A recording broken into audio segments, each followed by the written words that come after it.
எல்லாருக்கும் வணக்கம்மா. இப்போ புதினா சிக்கன் கிரேவி எப்படி செய்ய போகிறோன்றதை பற்றி பார்க்க போகிறோம். அதுக்கு தேவையான பொருள்: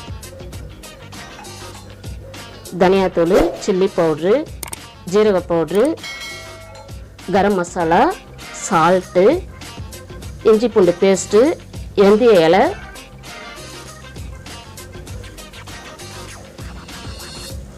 இப்போ வெங்காயம், ஒரு வெங்காயம் இருந்துக்கோங்க, பட்டை லவங்கம், பிரிஞ்சி இலை எல்லாம் ஒரு ரெண்டு எடுத்துக்கோங்க.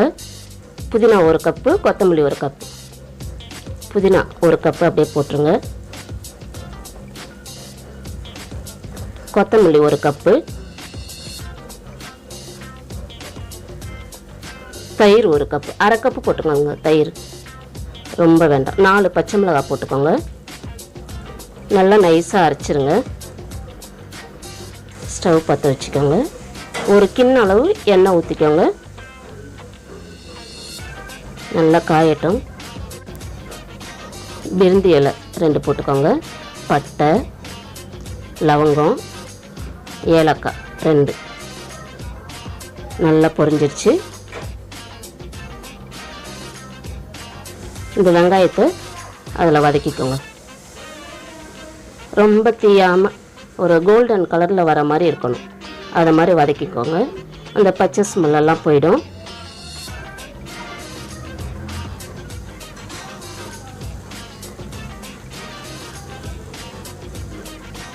நல்லா வதங்கிடுச்சு.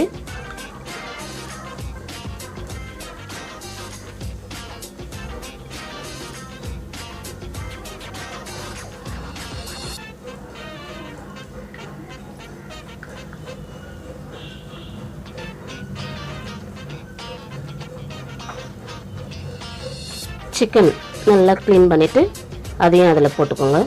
அதுவும் நல்லா கோல்டன் கலரில் வரணும். நல்லா வதக்கிடுங்க. அந்த எண்ணெய் அந்த வெங்காயத்துலேயே வதங்கிடணும். பாருங்கள், நல்லா வதங்கிடுச்சு பாருங்கள். இதே போல் வதக்குங்க. இஞ்சி பூண்டு பேஸ்ட்டு, வெந்தய இலை அரைச்சி வச்சுக்கோங்க. சும்மா ஒரு ஸ்பூன் அளவு போட்டால் போதும், ரொம்ப வேண்டாம். இது கொஞ்சம் கசப்பு தன்மை உள்ளது, ஆனால் நல்லா டேஸ்ட்டு கொடுக்கும். தனியாத்தூள் எல்லாமே ஒரு ஸ்பூன் வச்சுருக்கேன், அதை அப்படியே போட்டுருங்க. சில்லி பவுட்ரு,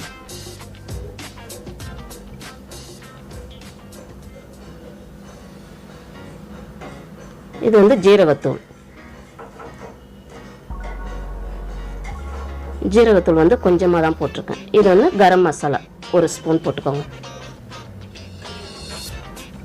ஜீரகத்தூள் ஒரு அரை டீஸ்பூன் போட்டால் போதும், ரொம்ப போடாதீங்க.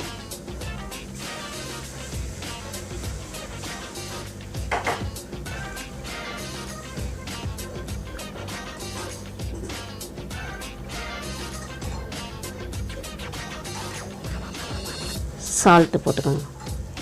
ஒரு ஸ்பூன் போட்டுக்கோங்க சால்ட். இப்போ அரைச்சி வச்ச பேஸ்ட்டை அதில் ஊற்றுங்க. நல்லா தயிர் போட்டிருக்கிறதுனால ஹெல்த்தியான ஃபுட்டு, நல்லா சாஃப்டாக இருக்கும் கறி. ஒரு தடவை ட்ரை பண்ணி பாருங்கள் இதே போல்.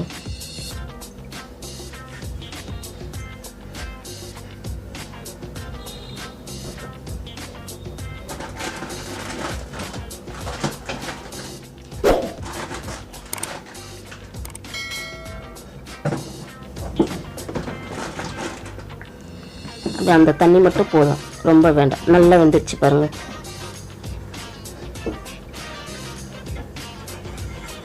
நல்லா கிளறி விடுங்க. நல்லா கிரேவி ரெடி ஆயிடுச்சு. இந்த வீடியோ உங்களுக்கு பிடிச்சிருந்தால் லைக் பண்ணுங்கள், ஷேர் பண்ணுங்கள், சப்ஸ்கிரைப் பண்ணுங்கள்.